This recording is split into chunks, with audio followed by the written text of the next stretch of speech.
Assalamualaikum warahmatullahi wabarakatuh. Selamat malam buat teman-teman semuanya. Terima kasih banyak buat teman-teman yang sudah mengklik video saya. Semoga teman-teman semuanya dalam keadaan sehat dan selalu dalam lindungan Allah Subhanahu wa Ta'ala. Saya juga ingin mengucapkan terima kasih banyak buat teman-teman semuanya yang sudah mensupport channel saya. Semoga channel saya semakin berkembang sehingga saya semakin semangat menyampaikan kisah-kisah misteri yang ada di sekitar kita. Buat teman-teman yang baru bergabung, jangan lupa diklik tombol subscribe. Jangan lupa nyalakan juga loncengnya supaya teman-teman mendapatkan notifikasi apabila saya mengupload video terbaru. Di video kali ini saya akan menceritakan sebuah kisah yang saya dapat dari laman Facebook. Jadi kisah ini menurut saya sangat menarik dan saya ingin menceritakan kembali di channel YouTube saya. Buat teman-teman yang penasaran dengan kisah ini, tonton video saya sampai selesai.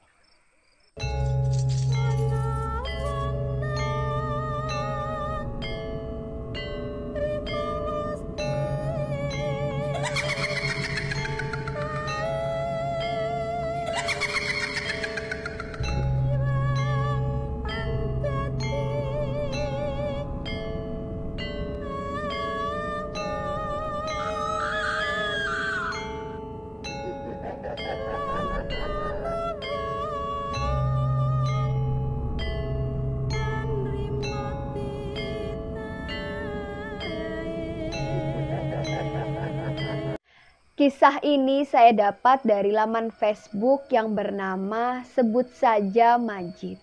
Jadi menurut saya kisah ini sangat menarik dan saya ingin menceritakan kembali di channel YouTube saya. Kisah nyata yang terjadi pada tahun 2015. Di sini kita sebut saja namanya Putri. Putri yang sedang menjalani libur sekolah panjang merasa bosan dan tidak betah di rumah. Sehingga berniat ikut orang tuanya untuk berladang yang kebetulan ladang atau sawah orang tuanya tersebut berada lumayan jauh dari desa atau tempat tinggal Putri. Awalnya kedua orang tua Putri ini melarang Putri untuk ikut ke ladang dengan alasan untuk menjaga rumah di desa. Maklum, Putri adalah anak satu-satunya di keluarga itu dan orang tuanya pun sering sekali pergi ke ladang hingga sampai 5 hari. Dan tentu saja itu membuat Putri merasa kesepian. Akhirnya setelah rayu-merayu, Putri diizinkan oleh kedua orang tuanya untuk ikut ke ladang esok hari. Dengan satu syarat, Putri tidak diizinkan untuk ikut berladang dan hanya diperbolehkan di pondok saja dan menyiapkan makanan ketika orang tuanya selesai berladang.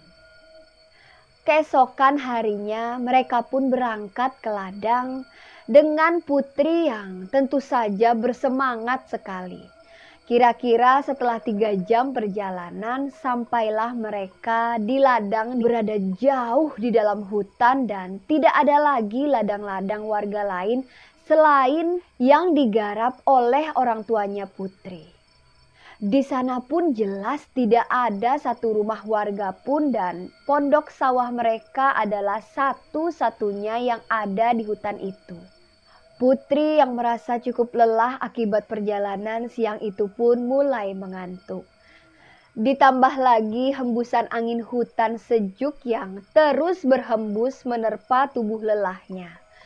Sehingga rasa kantuk itu pun mulai membuat matanya tidak kuat lagi dan akhirnya Putri pun tertidur lelap. Tidak terasa waktu sudah menunjukkan sore hari dan Putri pun terbangun dari tidurnya.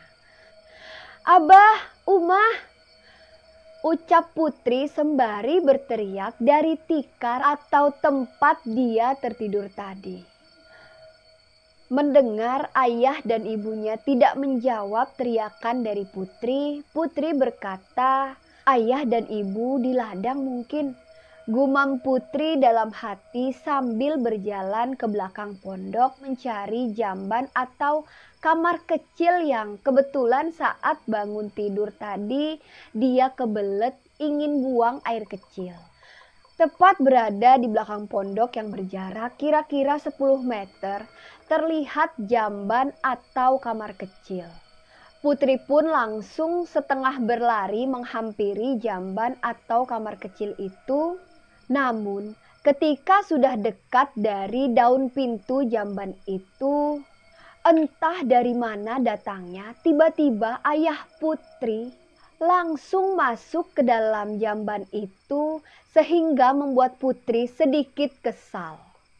"Aduh Abah, Putri sudah tidak kuat lagi ini," ucap Putri sembari menatap kesal ke arah pintu. Putri pun dengan sangat terpaksa harus menunggu dulu sampai ayahnya selesai. Namun kira-kira sampai 30 menit ayahnya Putri tidak kunjung keluar dari jamban itu. Putri yang sudah dari tadi menunggu akhirnya semakin kesal dan menggedor-gedor pintu jamban itu. "Abah, cepet bah, Putri sudah gak kuat nih bah. Abah, cepet." Namun tidak ada respon sama sekali dari dalam, yang terdengar hanya suara batuk dari ayahnya Putri. Putri pun kembali duduk dengan jarak kurang lebih 5 meter dari pintu jamban tersebut. Sembari menahan rasa ingin pipis yang sudah tidak bisa tertahan lagi pada saat itu. Sesekali Putri menoleh ke bawah pintu jamban yang kebetulan terlihat ujung kaki dari ayah Putri. Namun setelah lama menunggu, ayahnya Putri ini tidak kunjung keluar dari jamban itu. Yang terdengar hanya suara batuknya saja dari dalam. Di tengah rasa kekesalannya, tiba-tiba ayahnya Putri muncul dari arah belakang Putri, sembari menuju jamban itu. "Ngapain kamu melamun di situ, Put?" ucap ayah Putri sambil membuka pintu jamban dan masuk ke dalamnya. Melihat itu, Putri pun langsung tersentak kaget dengan mata yang terbelalak dan mulut yang menganga. "Siapa tadi yang sebelum Abah masuk?" gumam Putri dalam hati. Tidak beberapa lama setelah itu, ayah Putri pun keluar dari dalam jamban itu. "Loh Put, itu celana kamu kenapa basah? Kencing ya?" Sambil menahan tertawa, ayah Putri mengucapkan kalimat itu. "Harusnya bilang kalau mau pipis nak, biar kamu yang pipis duluan dan bapak yang menunggu di luar," sambung bapak Putri. Putri pun hanya diam dan beranjak menuju pemandian untuk membersihkan badannya. Jadi menurut cerita Putri, pada saat itu Putri tidak sadar bahwa dirinya terkencing di celana. Ya mungkin dikarenakan Putri ini syok atau kaget mengetahui bahwa tidak ada siapa-siapa yang berada di dalam jamban itu. Tapi yang dilihat oleh Putri itu kaki siapa? Dan siapa yang batuk dari dalam arah jamban itu? Dan malam hari pun tiba. Setelah makan dan ngobrol beberapa saat, ayah dan ibu Putri bersiap untuk memasang kelambu untuk tidur. Karena di sini Putri sudah merasa dewasa, Putri pun enggan tidur bersama kedua orang tuanya. Jadi Putri memasang kelambu sendiri dan tidur sendiri di dalam kelambunya. Tidak beberapa lama kemudian, akhirnya mereka pun terlelap tidur. Kira-kira jam 1 dini hari, tiba-tiba Putri terbangun dikarenakan Putri merasa kedinginan di bagian punggung belakangnya.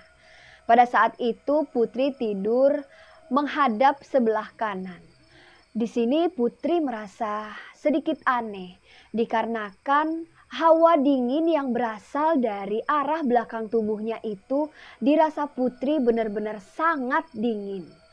Putri pun di sini merasa penasaran. Akhirnya Putri berbalik badan menjadi telentang dan pandangan matanya diarahkan ke arah tersebut. Astagfirullahalazim. Di tengah pencahayaan yang seadanya, Putri dibuat kaget dengan apa yang dilihatnya. Putri melihat sosok wanita dengan rambut panjang sedang tidur menghadap ke arah Putri. Sosok wanita itu memiliki wajah yang rata dengan tangan yang sedang asik mengipasi wajah Putri dengan rambut panjangnya. Putri pun refleks dengan mencoba bangun dan berteriak. Namun mulutnya terasa kaku dan tubuhnya tidak bisa digerakkan. Putri yang merasa sangat ketakutan akhirnya pingsan dan terbangun pada saat jam 4 subuh. Putri pun duduk dan melihat sekitarnya dan alhamdulillah sosok wanita yang bermuka rata tidak ada lagi di situ. Walau sosok itu sudah menghilang, namun pada saat itu Putri masih merasa ketakutan. Dan Putri melafalkan ayat-ayat suci Al-Quran yang Putri hafal agar makhluk itu tidak lagi mengganggu Putri. Setelah Putri merasa sedikit tenang, akhirnya Putri melanjutkan untuk tidur. Namun pada saat Putri sudah mulai terlelap, tiba-tiba Putri dikagetkan oleh suara anak kecil yang sedang berteriak. Anak kecil itu berteriak sambil menjajakan kuenya. Putri pun kembali duduk dan fokus mendengarkan suara anak kecil itu berteriak. Dan benar saja suara itu semakin mendekat ke arah pondok mereka. "Tante, mau beli kue nggak tante?" Seketika Putri membangunkan ibunya. Bu, bangun bu. Putri ingin beli kue bu. Ibu, bangun. Ini jam berapa nak? Coba kamu lihat jam, ini tuh jam berapa. Lagian kita kan sekarang sedang di tengah hutan. Mana ada penjual kue sampai masuk ke dalam hutan. Tapi bu, coba deh ibu dengar suaranya. Dan benar saja, suara itu pun masih terdengar dari arah luar pondok sambil sesekali tercium aroma kue. "Istighfar nak, istighfar. Kita ini sekarang berada di tengah hutan. Cepat masuk ke dalam kelambumu." Putri pun bergegas masuk ke dalam kelambu dan pada saat di dalam kelambu, Putri baru tersadar. Iya juga ya, ini kan di tengah hutan. Dan Putri pun berusaha untuk memejamkan matanya sambil melafalkan ayat-ayat suci Al-Quran yang Putri hafal. Dan akhirnya suara itu pun mulai menjauh. Tiba-tiba suara gelak tawa yang sangat nyaring terdengar di dalam hutan. Di sini membuat Putri sangat ketakutan dan Putri berharap pagi segera datang. Dan ibu Putri pun kembali berkata kepada Putri, "Shh, tetap di dalam kelambu ya nak, dan jangan berisik." Dan akhirnya suara itu pun hilang.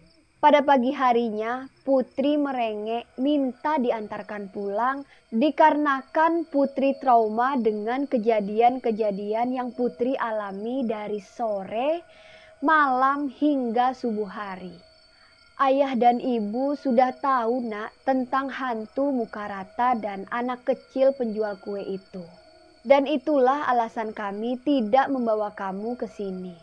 Ayah dan ibu takut kalau Putri tidak kuat dengan gangguan-gangguan itu. Tapi Putri nggak usah takut. Selagi kita berniat untuk bekerja dan tidak macam-macam, mereka tidak akan mengganggu. Dan akhirnya pada hari itu Putri pun langsung diantar oleh ayahnya menuju ke desa. Dan ibu Putri ditinggal di pondok sendirian di dalam hutan. Dikarenakan ibu Putri ini sudah terbiasa tinggal di hutan, jadi walaupun sering diganggu sama penunggu-penunggu hutan, ibunya Putri sudah mulai terbiasa dan sudah tidak takut lagi. Namun pada saat di perjalanan menuju ke desa, Putri merasa sangat bersalah kepada ibunya. Di dalam hati Putri berkata, Andai saja aku nurut kepada ayah dan ibuku untuk tetap tinggal saja di desa dan tidak ikut ke ladang bersama kedua orang tuaku, mungkin pada saat ini ibuku tidak sendirian di dalam hutan. Di sini Putri merasa sangat khawatir dengan keadaan ibunya yang berada sendiri di tengah hutan. Pada saat Putri sampai di desa dan ayahnya pun bergegas kembali menuju ke tengah hutan untuk melanjutkan pekerjaannya di tengah hutan. Sebelum ayahnya kembali berangkat menuju hutan, Putri berdoa semoga ayah dan ibunya selalu dalam lindungan Allah dan kembali ke desa dalam keadaan sehat dan tanpa kurang satu apapun. Singkat cerita, setelah beberapa hari di tengah hutan, ayah dan ibu Putri kembali ke desa dengan keadaan yang sehat dan tanpa kekurangan satu apapun. Melihat ayah dan ibunya pulang dengan keadaan selamat, di sini Putri merasa lega dan sangat bersyukur. Setelah kejadian yang dialami oleh Putri, Putri mendapat pelajaran, yaitu harus patuh dan menuruti perkataan kedua orang tua. Yang menurut kita benar, namun belum tentu itu yang terbaik buat kita. Sampai di sini kisah yang dapat saya sampaikan dalam video saya kali ini. Buat teman-teman yang mendengarkannya, semoga teman-teman mendapat pelajaran yang bisa teman-teman ambil. Buat teman-teman yang ingin menyampaikan kisah-kisah misteri yang teman-teman alami, boleh kalian kirim ke DM Instagram saya. Instagramnya saya sematkan di atas. Insya Allah saya akan bacakan dan saya ceritakan di channel YouTube saya. Buat teman-teman yang baru bergabung, jangan lupa diklik tombol subscribe, nyalakan juga loncengnya supaya teman-teman mendapatkan notifikasi apabila saya mengupload video terbaru. Jangan lupa di like, di komen, dan jangan lupa di share ke media sosial teman-teman lainnya. Saya mohon maaf apabila terdapat kekurangan di dalam video saya kali ini. Saya Rahayu Fajri, pamit undur diri. Wassalamualaikum warahmatullahi wabarakatuh.